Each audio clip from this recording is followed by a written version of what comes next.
صحابہ اللہ کے رسول صلی اللہ علیہ وآلہ وسلم کی بات پر یقین کیا کرتے تھے۔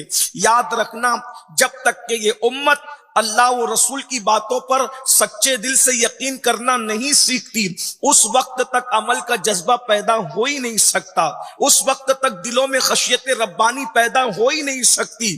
اللہ اکبر! کیا صحابہ کا یقین تھا!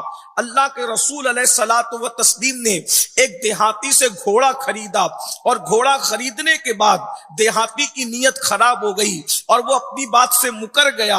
اللہ کے رسول علیہ الصلوۃ والتسلیم سے اس نے جھگڑا کرنا شروع کیا۔ اللہ کے رسول علیہ السلام فرماتے ہیں، میں نے تم سے گھوڑا خریدا، وہ کہتا ہے میں نے آپ کو بیچا ہی نہیں۔ اب اللہ کے رسول علیہ السلام نے جب سودا کیا تھا، اس وقت تو کوئی درمیان میں موجود نہیں تھا، یا تو بیچنے والا تھا یا تو حضور خریدنے والے تھے۔ ایسے میں گفتگو ہو رہی تھی، اتنے میں حضرت سیدنا خزیمہ رضی اللہ تبارک و تعالیٰ عنہ وہاں سے گزرے، اور گزرنے کے بعد عرض کیا، یا رسول اللہ صلی اللہ تعالی علیہ وآلہ وسلم، میرے ماں باپ آپ پر قربان آقا، آپ کے چہرے پہ میں پریشانی کے آثار دیکھ رہا ہوں۔ اللہ کے رسول علیہ السلام فرماتے ہیں، اس دیہاتی سے میں نے گھوڑا خریدا اور اب یہ انکار کرتا ہے۔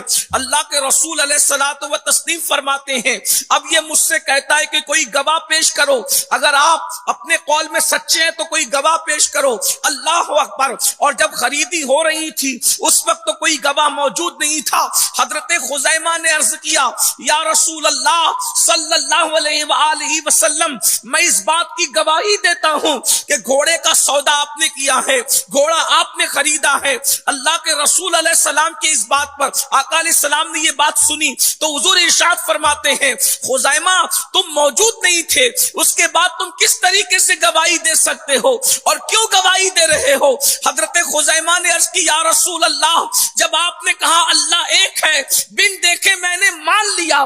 آپ زمین پہ بیٹھ کے آسمان کی خبر دیتے ہیں، جب میں اس کو مان لیتا ہوں، اتنی بڑی بات جب میں نے آپ کی مانی ہے تو گھوڑا خریدنے کی بات تو چھوٹی سی ہے، میں اس کا انکار کیسے کر سکتا ہوں؟ اللہ کے رسول علیہ السلام نے اس یقین کی بنیاد پر ان کو یہ انعام عطا فرمایا خزیمہ، آج کے بعد تیری گواہی دو مردوں کے برابر قرار دی جاتی ہے۔ یعنی اللہ اکبر!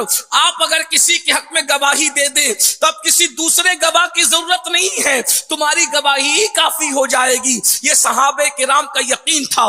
اللہ اکبر! جب یہ بات ہمارے سمجھ میں آ گئی کہ اللہ کے رسول علیہ الصلوۃ والتسلیم کی بات پر اتنا یقین ہونا چاہیے کہ کسی کی بات پر